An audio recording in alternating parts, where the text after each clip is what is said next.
Good afternoon, ladies and gentlemen. It's Robert McLeod today. Listen, a lot of you missed me this weekend on Facebook. What most of you don't know is I have YouTube and Twitter accounts. And in my morning hours, I was spending watching videos of the, let's call them candidates, because they haven't officially announced that they're running for president yet, speaking to people in New Hampshire and some of the New Hampshire groups. I was also watching a lot of the other people that had given Tea Party speeches in South Carolina and places like that, and was reading and trying to decipher some of the messages and the comments that's made on some of the videos. And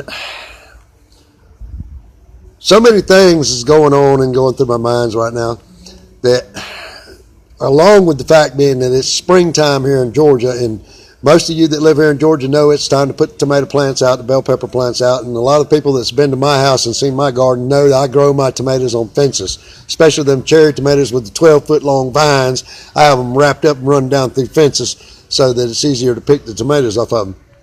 And you just keep spreading them along, letting them grow, let them get longer and longer and produce and produce. I keep cherry tomatoes growing all the way until frost comes. I watched a lot of speeches by people like Wild Bill, Ben Carson, the governor that's running. Lord have mercy. There's so many people named Sarah Palin, all the rest of them. You know, and the one thing that all of them pretty much stand for is God, family, Constitution, and country. But the problem is when they start hitting that root of all evil, better known as money, they start seeing the ugly side of the United States of America, the side that actually controls America.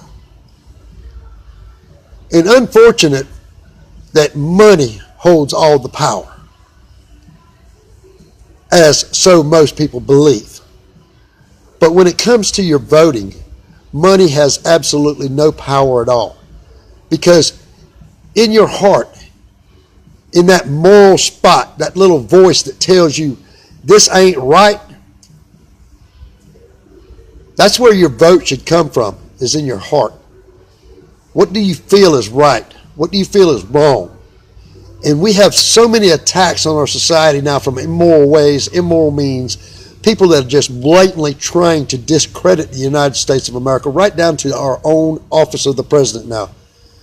And if you don't believe it, just look at what he does. He fires generals left and right. And these generals are smart people. They know more about running this country than that man will ever know. And he fires them because they disagree with him, or they won't do his bidding. These are the people he should be asking. These are the people that love America.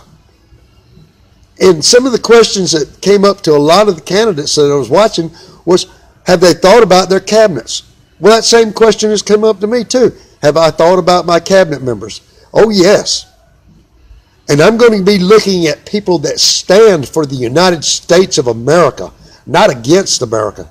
If they have voted any way, shape, or form against America, you can forget it. Because if I reach that office, it's going to be about taking America back and putting the power back in the hands of the people. It's going to be about putting America first. I'm not going to be worried about 900 other countries that don't want to do nothing but kill us. I'm going to be worried about getting our asses back working, us back strong, our country sealed up and shored up and ready to take care of Americans. You know, I catch a lot of flack because I have put myself out there. That's all well and good. Y'all bring it on. But let's just take the last election, November, the midterm elections. This was a big issue. A lot of the people that were speaking in New Hampshire this weekend, the question came up and the debate was rolling out there about 67% of the people didn't even go to the polls, registered voters. That's 93 million registered voters didn't even go to the polls. And what does Obama do in one of his speeches? He says, I heard you 67% of you voters that didn't vote. He heard you. Oh, you think the country's doing great, running along and rocking along just fine? He's taking us right down the path, and you just want to follow him right onto the damn cliff and jump off. Is that what you think? Because if that's what you think, 93 million voters is a lot of voters. And if 93 million voters think Obama's doing such a great damn job, why haven't y'all stood up and waved and said, hey, yeah, he's doing a great job. Keep going, Mr. Obama. That's not what I hear. That's not what I see on my pages. I see about 93 million of y'all pissed off rednecks out there. Well, if you are happy with him, then you can turn this video off and don't worry about it anymore. But if you're not, if you happen to be one of them pissed off rednecks like me, here's what you need to start doing. You need to start paying attention. You need to start getting yourself educated. Read your Constitution. If you want to know how I can make a do-nothing Congress work with me, it's easy. When you're trying to follow the Constitution of the United States of America, you can force them to follow the Constitution because they took an oath to protect, honor, and defend the Constitution of the United States. And if they violate that oath, that is criminal punishment right there. That is a reason for removal or impeachment. See, you got to read it to know what's in it so you can use it. Don't sign it so you can know what's in it. Read it first. And that's been a big problem. Nobody reads anything anymore. Everybody just speculates on what the hell they want to throw down on the paper. They just think about it. Oh, that sounds good to me. Y'all sign it. That don't work.